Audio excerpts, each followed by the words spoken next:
they know exactly how far they need to push you next time. You can't give in, not even once. You have to be tough. If you say curfew is 11 o'clock and if you don't get home on time, you'll be grounded tomorrow. If they're home at 5 minutes past 11, you ground them, and you'll only ever have to do it once. Eve McGuiness used to do this with kids that she worked with who were breaking curfew, and she'd say, "Look, do you understand why your parents are so upset, you know? Oh yeah, but I'm having so much fun." So she'd say to them, "Before you come back next week, I want you to break curfew at least once, so that your parents have the opportunity to ground you. They need to practice." And she said, once you give them permission, they won't do it. Particularly if they know what the alternative is. They won't do it, because it's all about what's in it for me. If I know I'm going to be grounded, well, hang on, that's not a good idea. So, you know, it's very easy to work with them. And once they do it once, Damien and I never ever had to do it again. He was 6 years old, he's now 26, he's never thrown a tantrum since. Be consistent. You must be consistent with it. Okay. For the rationals, help them to be competent. Now, don't go and say that you are really competent, you know, because they will argue with you, and they'll probably win the argument. But what you do is you can seek their competence, ask them for help with something, or ask them for advice about something that they know is good. As long as they feel competent, really competent in one area of their life, that's often enough. But if everything's falling apart, they're having trouble at work, they're having trouble in relationships, that's when they have difficulty. Use models or metaphors to explain. So even something like psychological type can be useful to them if they're having difficulty with relationships. Give them things to read, they love reading, and they sort of have this attitude that, well, if somebody's managed to publish a book, they must know something, so, you know, so I can learn something here. Ask, if you're in a situation with them where you're trying to get them to change their behaviour, but they can be difficult sometimes. I don't believe all this rubbish about personality types. What you do is you give them permission to critique it. At the beginning of the session, say, look, I'm going to go through this model with you. Now, I really like your feedback at the end. Tell me whether you think it's a good model or not. Now, once you give them permission to critique it, they will critique it in an adult way. They won't just be difficult and play games with you. Okay? Make sure they have plenty of success, you know, in some area of their life. I mean, everybody's good at something, so find something they're good at and let them experience that to build their confidence. And sometimes they need coaching in social skills.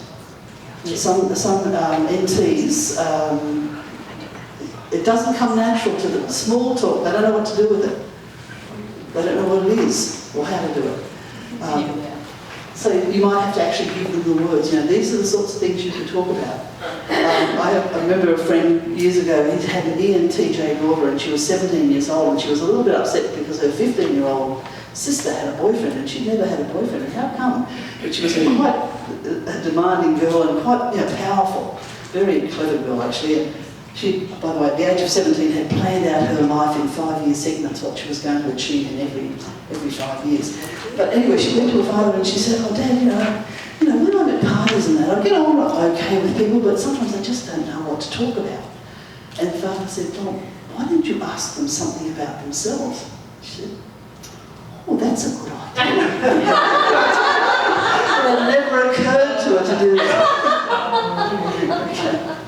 Okay, sorry, we've got a little bit over time here. So the last one, the idealists, help them be true to themselves, help them to look at reality, stop generalising. The hardest thing for an intuitive is to see the truth, the reality. They fool themselves all the time. If they're in a stressful job, they convince themselves that they're coping and everything's okay and it's going to get better. If they're in a dysfunctional marriage or relationship, they convince themselves that, oh yes, it's really getting better, or oh, it'll be okay, because what they see is the potential. They don't see the reality easily. You almost have to hit them on the head with a sledgehammer to get them to see the reality. Okay? Everyone around them can see it, and eventually when they sort of say that I've had enough, I'm getting out of this situation, people say, well, what took you so long? Like everyone else can see, but they can't see it because they're looking at the potential. So if you can pin them down to reality and say, well, tell me exactly what's happened, what's going on, you know, how many times did this happen, or what did this person say, or what did they do? Once you pin them down to reality, you've got more chance of helping them to make some decisions about it. A lot of them need assertiveness training, so that they learn how to speak up and say what they want or need. And use symbols in the imagination as well, because that can often help them to deal with an issue. And meditation as well. Okay, so last couple of slides here. Breaking the game cycle. The first thing is, guess what? It takes two people to play a game. So if somebody's playing a game with you, the first thing to do is look at yourself and say, what am I doing that's feeding into this game? So if you've got a nagging guardian with a martyr, a person who wants to be a martyr, perfect match. You know? So if you're the martyr, well, stop being a martyr and watch what happens. If you step out of the game, the person just unravels very quickly because they don't know what to do. If you're not playing the game with them anymore, they can't play. Okay. Face reality, and particularly for the intuitives, that's much harder. They often need help with that.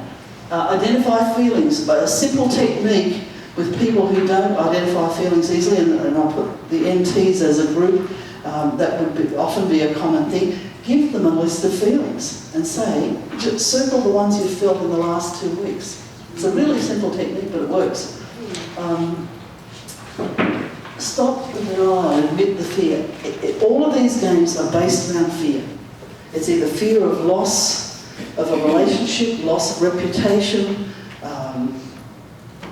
a fear of a threat to your life, or whatever. It's always fear. So if you can help people to look at that and admit what the issue is, that's a big step in the right direction. And break the code of silence is a very important one. Last thoughts. Treat the player as a fully functioning person. Don't treat them as an invalid or a person who can't cope. Let them know that you see that they're able to cope and you expect them to cope. But give them whatever support they need. Treat them as a fully functioning person. If you're a therapist or a coach or someone like that, it's really important to seek help for yourself, because it's very easy to think you're doing the right thing. And to think, well, I've got it all together, how come this person is not performing properly? And it may be that you're deluding yourself. And by the way, Eva Luna says that NFs are the best at repression and delusion and all that, and ENFPs, and I can say this, I'm an ENFP, ENFPs are the best at deluding themselves. So you need sometimes to have a sounding board that you can go to and talk about what you're doing to make sure you're actually doing the behaving in a healthy way yourself. And the last thing I'll say is, like sometimes people have an overwhelming situation where there's lots of things going wrong, and this is the only advice I ever give to people. I had a woman ring me up recently and she said, Mary, I want to take you out to lunch. She said, I did your course about 3 years ago and I was a bit of a mess. And as she was talking, it was sort of coming back to me vaguely. And she said everything was going wrong with my life. And she said, you know, I was really stressed at work. I had financial problems. I was trying to pay off a house. I was in a relationship that was really dysfunctional. There were all these things going on. And she said, we got talking about it at the course, and she was very teary and all the rest of it. And I said to her, look, anybody would have difficulty coping with all the things that you're trying to cope with. And it's probably a bit unrealistic to think you're going to fix all of them overnight. But choose one thing and change something. And she said, Mary, I went away and I did that, and everything changed. It just snowballed. Once I changed one thing, she said, I ended up getting out of the relationship, resigned from my job, sold my house, moved to the state, bought a new house, got a new job, and wrote a book, and it's just been published. That was all in the space of a couple of years. So that's the thing, you know, we can all change one thing. And so that's a good technique. And just a couple of words of wisdom from some very wise people up there. You know, we often think that we often want other people to change. You know, what we need to do is look at ourselves and how can we change? What can we do? Thank you. Sorry to keep you over. Thank you.